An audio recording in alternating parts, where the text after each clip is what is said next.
इस साल ज्यादा उम्मीद है कि 29 दिनों का रोजा होगा।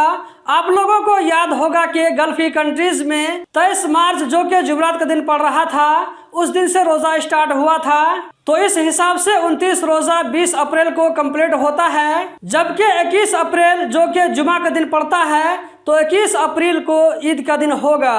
कतर में देखा गया है कि अगर ईद जुमा के दिन हो तो आम वर्करों को एक दिन की छुट्टी में नुकसान होता है। वो इस तरह के कंपनी वाले ईद के दिन से आगे 3 दिन तक छुट्टी को अमाउंट करते हैं। ईद के 3 दिन के बाद वर्करों को फिर से ड्यूटी ज्वाइन करना पड़ता है। अगर यही ईद शनिचर को हो जाए या ये कि मंगल को हो जाए तो एक साथ 4 दिनों की छुट्टी मिलती है, क्योंकि जुमा के दिन जो छुट्टी होती है वो सरकारी छुट्टी होती है, इसको ईद में नहीं जोड़ा जाता है। लेकिन इस बार जुमा को ईद होने की वजह से हो सकता है कि वर्करों को एक दिन छुट्टी का नुकसान हो जाए। यहाँ पर यह भी बता दूं कि सारी कंपनियों में इस तरह नहीं होता है। किसी किसी कंपनी में 5 दिनों तक की भी छुट्टी होती है, 4 दिनों तक की भी छुट्टी होती है, 3 दिनों की, 2 दिनों की, 1 दिनों की। जबकि कोई कोई कंपनी ऐसी भी होती है जिसमें 1 दिन की भी छुट्टी नहीं होती है। वर्कर ईद की नमाज पढ़कर आते हैं तो उन लोगों को फिर से ड्यूटी में जाना पड़ता है। खास करके ये ऐसे लोगों के साथ में होता है जो कि किसी होटल में काम कर रहे हों,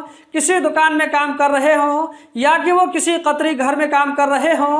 अगर ऐसे लोगों को छुट्टी होती भी है तो ईद के दिन छुट्टी नहीं होती है, बल्कि मुदीर जब चाहेंगे तब छुट्टी होगी। दोस्तों, इस तरह की इन्फॉर्मेशन जो मैं आप लोगों के साथ में शेयर करता हूँ, ये सारी चीज मैं अपनी आंखों से देख चुका हूँ, ऐसे लोगों के साथ में रह चुका हूँ। ये बात हो गई कतर में आम वर्करों की छुट्टी के बारे में। जहां तक सरकारी डिपार्टमेंट में छुट्टी की बात है तो वो छुट्टी 28 रमजान से शुरू होती है और 4 शव्वाल तक होती है। बीच में जुमा पड़ जाने की वजह से 1-2 दिन आगे पीछे हो सकता है। अगर रमजान 30 दिनों का होगा तो इसमें 1 दिन और भी इजाफा हो जाता है। तो इस तरह कुल मिलाकर के 8 या यही कि 9 दिन छुट्टी होती है। सऊदी अरब में प्राइवेट सेक्टर में 21 अप्रैल से लेकर के 24 अप्रैल तक छुट्टी हो सकती है, जबकि गवर्नमेंट सेक्टर में 18 अप्रैल से लेकर के 25 अप्रैल तक की छुट्टी हो सकती है। यूएई में 20 अप्रैल से लेकर के 24 अप्रैल तक की छुट्टी हो सकती है। बहरीन और ओमान में 21 अप्रैल से लेकर के 24 अप्रैल तक की छुट्टी हो सकती है,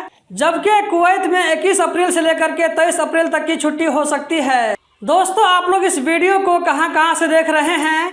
आपकी कंट्री में कितने दिनों की छुट्टी होती है रमजान की मुनासिबत से? कमेंट बॉक्स में जरूर बताएं।